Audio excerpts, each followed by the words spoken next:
Assalamualaikum warahmatullahi wabarakatuh. Perkenalkan, nama saya Kanza Amalia dan rekan saya Teguh Maulana Yusuf. Kami dari kelas 12 Angkat 3 kelompok pembuatan roti breadbroad. Apa sih breadbroad itu? Yang pertama adalah latar belakang. Roti adalah makanan berbahan dasar utama tepung terigu dan air yang difermentasikan dengan ragi. Tetapi ada juga loh roti yang tidak menggunakan ragi. Nah, seiring dengan kemajuannya teknologi, manusia membuat roti diolah dengan berbagai bahan lainnya, seperti garam, minyak, mentega, ataupun telur, untuk menambahkan kadar protein di dalamnya sehingga didapatkan tekstur dan rasa tertentu. Nah, seperti yang udah dijelasin barusan, tepung terigu merupakan bahan dasar utama roti. Tepung terigu mengandung dua macam protein yang memegang peranan penting dalam pembuatan roti. Protein gluten yang bersifat kedap udara berfungsi untuk memberikan kekuatan pada adonan untuk menahan gas dari aktivitas ragi, sehingga dapat meningkatkan volume adonan pada pembuatan roti. Gluten juga berfungsi untuk menentukan struktur produk roti dan memberikan kekuatan pada adonan untuk menahan gas dari aktivitas ragi. Nah, ragi itu apa sih? Ragi adalah mikroorganisme hidup yang berkembang biak dengan cara memakan gula. Ragi merupakan zat yang menyebabkan fermentasi. Umumnya, jenisnya yang dipakai adalah ragi roti, Saccharomyces cerevisiae. Ragi ini mudah ditumbuhkan, membutuhkan nutrisi sederhana, laju pertumbuhannya cepat, sangat stabil, dan aman digunakan. Nah, selanjutnya ada alasan kenapa sih kita lebih memilih untuk membuat breadbroad, padahal kan sekarang lagi banyak banget nih makanan yang lebih menarik. Jadi, alasan yang pertama adalah peluang tinggi di era pandemi ini. Selain itu juga ada efisien dan praktis. Kenapa? Karena bahan dasar untuk membuat roti mudah ditemukan dan harganya pun terjangkau. Dan terakhir ada meningkatnya permintaan. Nah, sekarang ada tujuan dan manfaat untuk membuat breadbroad. Yang pertama adalah memenuhi tugas pembelajaran PKK, menambah wawasan dalam dunia kewirausahaan, dan menghasilkan keterampilan dalam pengetahuan tentang pembuatan roti. Dan yang terakhir, menerapkan cara berwirausahaan yang tangguh dan mandiri untuk mendapat menciptakan lapangan kerja di masa yang akan datang. Nah, selanjutnya ada analisis SWOT. Yang pertama ada strength atau kekuatan, tingginya minat konsumen pada produk makanan khususnya roti. Yang kedua ada weakness atau kelemahan, sulitnya menciptakan inovasi baru karena sudah banyak inovasi roti saat ini. Yang ketiga ada opportunities, semakin banyak masyarakat yang lebih menyukai junk food atau makanan praktis lain di era sekarang. Yang terakhir ada banyaknya persaingan di dunia makanan, khususnya roti, baik dari produk rumahan maupun produk besar yang sudah ada. Selanjutnya ada cara pembuatan roti breadbroad. Ada alat dan bahan.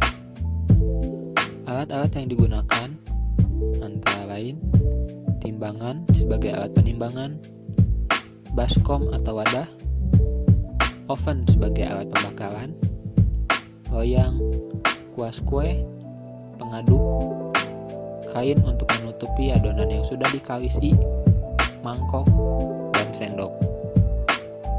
Kemudian ada bahan-bahan yang kita gunakan, antara lain 500 gram tepung terigu, 11 gram ragi, 100 gram gula, 1 sendok teh garam, 1 sendok makan susu kental manis, 12 gram susu bubuk, 3 butir telur, 75 gram mentega, dan 200 ml air. Tahapan-tahapan yang dilakukan untuk membuat roti ini, yang pertama ada masukkan tepung terigu, gula, garam, susu bubuk, dan ragi ke dalam wadah. Aduk bahan-bahan hingga rata. Masukkan 2 butir telur dan mentega ke dalam adonan. Kemudian tambahkan air secara perlahan. Sesuaikan agar adonan tidak terlalu keras maupun tidak terlalu lembek. Uleni adonan hingga kalis kurang lebih selama 15 menit. Letakkan adonan ke dalam wadah, lalu tutup dengan kain basah. Diamkan 30-45 menit hingga adonan membesar 2 kali lipat. Kempiskan adonan, lalu uleni 1-2 menit dan bentuk sesuai selera. Kemudian diamkan kembali hingga mengembang kurang lebih 30 menit. Olesi roti dengan kuning telur, kemudian beri isi atau topping sesuai selera. Panggang adonan dalam oven pada suhu 180 derajat Celcius hingga matang kurang lebih 30 menit. Setelah matang, diamkan hingga tidak panas, kemudian roti siap disajikan. Selanjutnya ada kemasan dan logo produk. Di sebelah kanan ada kemasan yang kami pilih, yaitu berupa paper bag, agar kemasan terlihat kekinian dan lebih menarik.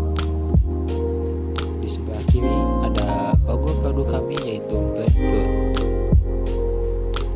Kemudian ada pemasaran produk. Pemasaran produk via online, kami memilih menggunakan aplikasi Instagram dan WhatsApp. Kemudian di lingkungan masyarakat dan di lingkungan sekolah untuk pemasaran secara langsung.